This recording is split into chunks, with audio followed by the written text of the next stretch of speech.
folks working to get their way into the middle class. So these are folks whose values are completely aligned with mine.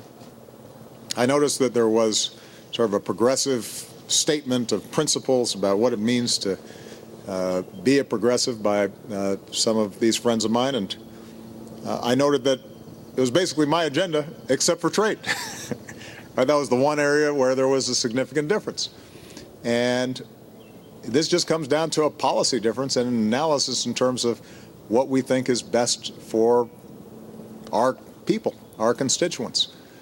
It is my firm belief that despite the problems of previous trade deals, that we are better off writing high standard rules with strong enforceable provisions on things like child labor or deforestation or environmental degradation or wildlife trafficking or intellectual property.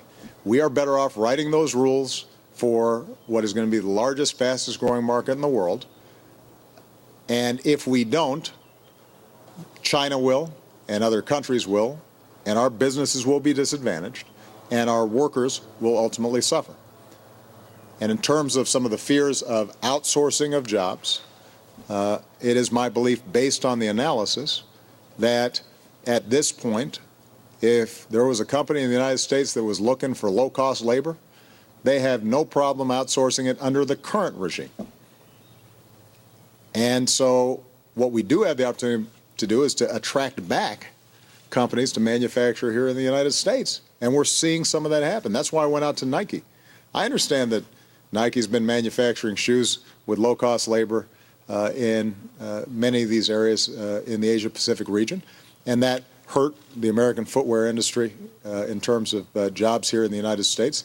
But that happened over the course of the last 30 years. And now for Nike to announce that because of new technologies, they're potentially bringing 10,000 jobs back here because we've gone up the value chain, we're manufacturing in different ways. That's an opportunity, but we've still got to be able to sell over there to take full advantage of those opportunities. Which is why my argument with my progressive friends is what we really need to be focusing on to meet the same objectives, the shared objectives, is the kinds of other issues that we all agree on. Strong minimum wage, strong job training programs, infrastructure investments that put people back to work, stronger laws to protect collective bargaining and the capability of workers to have a voice, strong enforcement of rules around things like overtime pay, making sure that we have paid sick leave, making sure that we have an honest conversation about our budgets and that we're not slashing investments in the future simply to make sure that we're preserving loopholes for corporations that don't provide any economic benefit. Those are the things that are going to help us address the very problems that they're concerned about.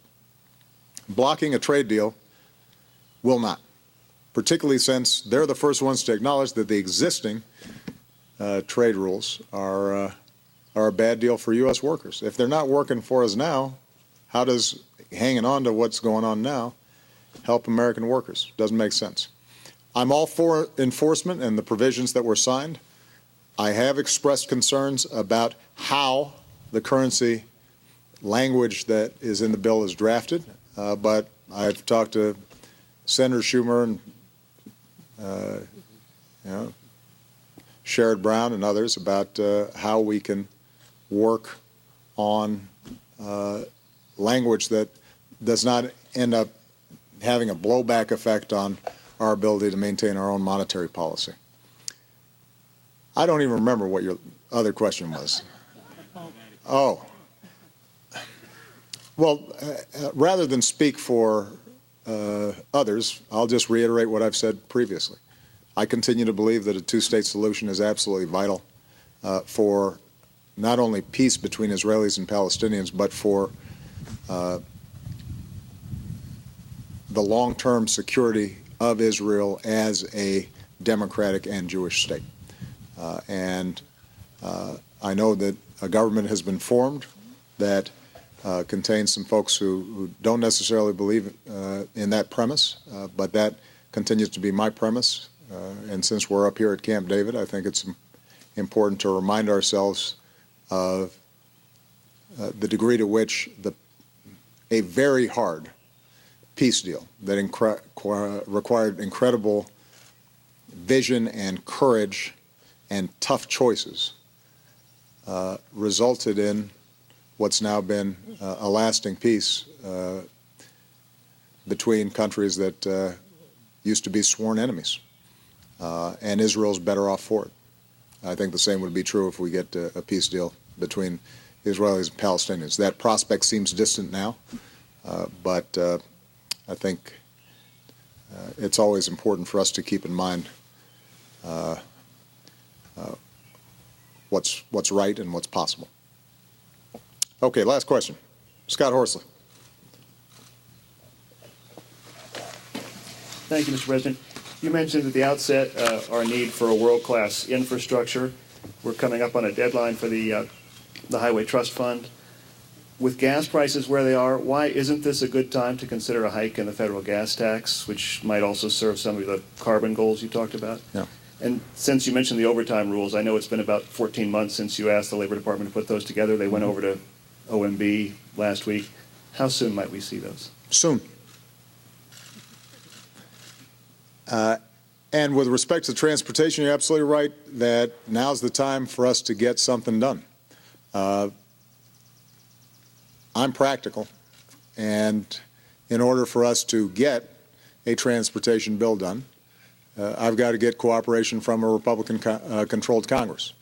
And so I'm in discussions with the majority and minority leaders in both chambers, as well as the relevant committee chairpersons. We want to hear their ideas. We want to find out what's possible. I think that that's going to be something that that we need to explore. But this is not an area where either side should be looking for political points. This did not used to be a partisan issue. Building roads, building bridges, building airports, sewer lines, dams, ports. This is how we grow. This is how America became an economic superpower, was investing in our people, investing in infrastructure, doing it better and faster and bigger than anybody else did. We should be doing the same thing now. The first Republican president, a proud native of my home state, named Mr. Lincoln, even in the midst of Civil War, was looking at how we join the country together through our railways and our canals. And we shouldn't be thinking smaller today. We need to be thinking bigger in this global economy. So my hope is that we have a chance to have a serious discussion and look at all potential revenue sources. What is absolutely true is that the Highway Trust Fund has consistently gotten smaller and smaller and smaller and inadequate for the needs. What's also true is patchwork approaches of 3 months or 6 months at a time don't make any sense. We need some sort of long-term solution. Nobody foresaw that we could actually get a doc fix done and actually solve a long-term problem there in terms of how we were managing Medicare payments for doctors. Who knows? Maybe we might see some intelligent bipartisan outbreaks over the next few months, because I think everybody recognizes this is important. All right. Thank you very much, everybody. Thank you. All right, so there he is, the President of the United States, a rare event, Camp David, Maryland. He's been meeting with leaders from 6 Arab Gulf states talking about the proposed Iran nuclear deal, other issues, trying to reassure them that the United States will stand by those Arab countries. They are deeply concerned about the prospect of a nuclear Iran. Let's discuss what we just heard on several fronts. Jim Sciutto is our chief national security correspondent. Jim, tell us your analysis, what we just heard from the president. Obviously, he has a lot of work to do to reassure these Arab leaders. No question. He has nervous allies. In some areas, unreassurable, really, on this Iran nuclear deal. But he offered them a number of sweeteners, consolations, perhaps, to help allay those fears. For instance, fast-tracking arms sales, he says, to the Arab states, a missile early warning system, ballistic missile, of course, the chief concern coming from Iran, also more military exercises, special forces training, that sort of thing.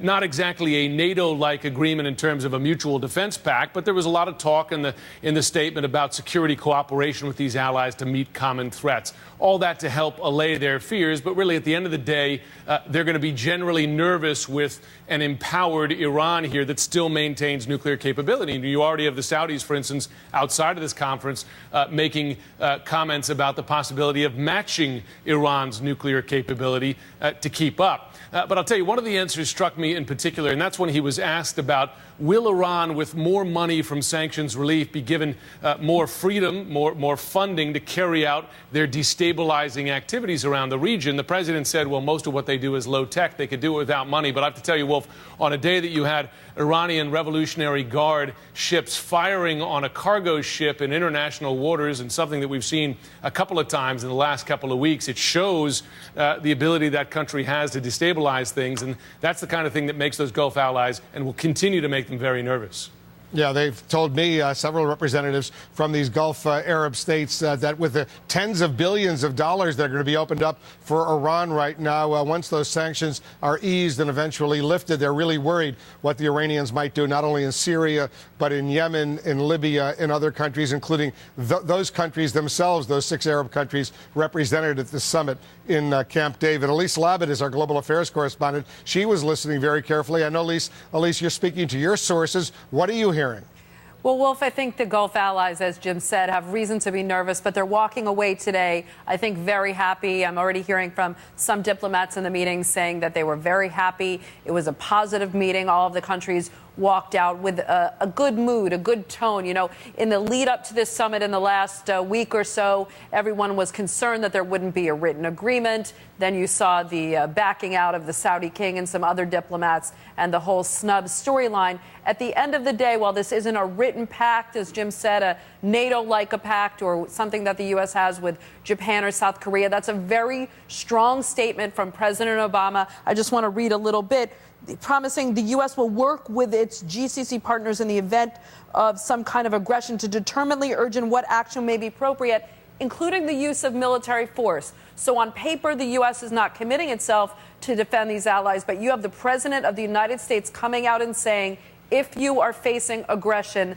the U.S. will have your back. And if that means military force, the U.S. also committing to work on a lot of these other issues that the Gulf allies were concerned about. That's Syria, that's Yemen, that's Libya. I think what these countries were looking for was a very firm statement of engagement that they have found lacking from this president in recent years. And diplomats telling me, no, it's not everything we want. They want this to be the beginning of a process. They're hoping the next meeting will be next year in Riyadh. And they're saying we want to build on what we got today to be able to even deepen this relationship as the U.S. goes forward. Well, all right, Elise, stand by. I want to bring in Republican Congressman Jason Chaffetz of Utah. He's the chairman of the Oversight and Government Reform Committee. He's a member of the Judiciary Committee.